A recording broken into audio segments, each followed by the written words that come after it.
We are in Winters, California at the Winters Museum, and inside is a story of a hidden gem. When you go by Lake Berryessa, did you know that underneath the water used to be a town? It's called Monticello, and the story is inside here.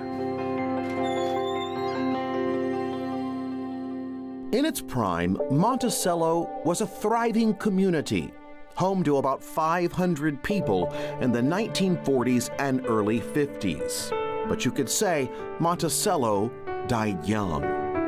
A sister city to Winters, the Monticello Valley was a rich agricultural hub and even home to one of the largest rodeos of its time. This museum shows a really deeply rooted chapter in a lot of people's lives. You see them in the pictures.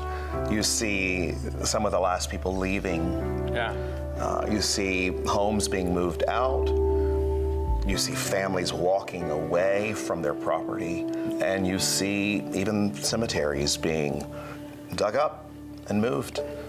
It's an emotional exhibit. It is, and I think those people that came back to visit the graves after they were moved, that was sort of the beginning of the museum, because those families that returned, I mean, it was like a diaspora. All these people had been scattered all over to, Napa, Fairfield, Esparto, Winters, and every year, just about the time they used to have the rodeo, they would come back at the cemetery, and they would have a big picnic, and they'd bring pictures, and they would, tell old stories of Monticello.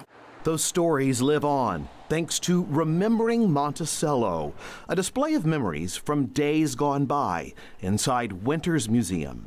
There's also a lot of joy here because you get to reminisce, so it's bittersweet. Yeah, I feel like we've recreated a community.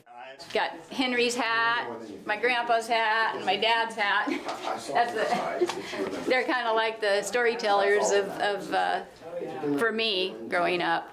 These hats and the signs are as close to home as you can get for sisters Carol McGinnis Fitzpatrick and Barbara McGinnis Hansen. Barbara was the youngest and last person to leave Monticello in 1956, when the town was claimed by eminent domain and demolished, making way for the Monticello Dam and the construction of Lake Berryessa.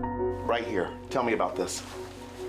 This is my brother Ron, my grandfather, and this is the house that my grandfather built and raised his family in Monticello.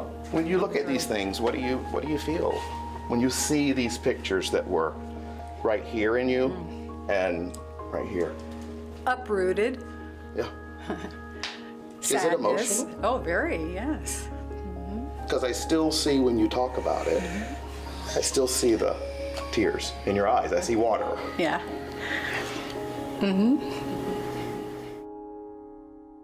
Has creating this helped or hurt? It helped because it's like telling the rest of the story.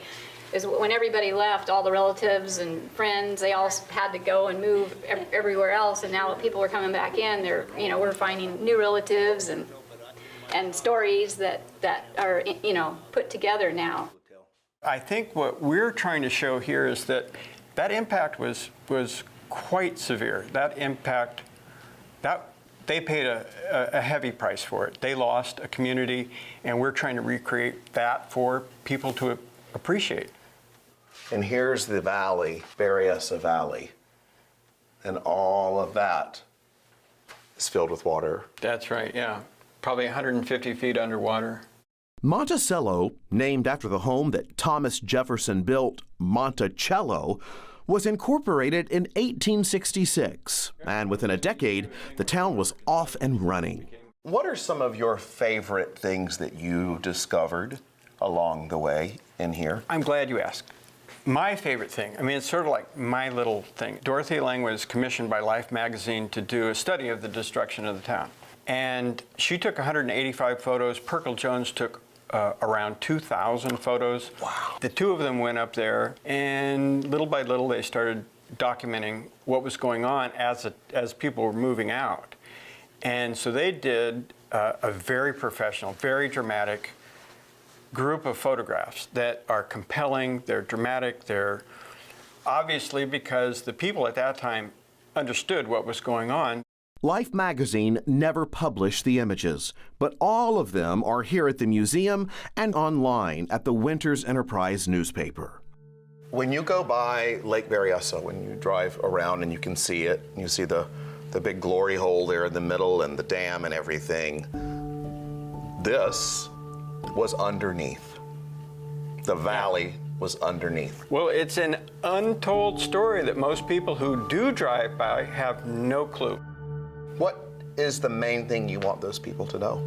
That, you know, water is a commodity that's, you can live without oil, but you can't live without water, so I get it. But we paid a price for that, and some people paid more than others. I think they should recognize that, and they should remember Monticello.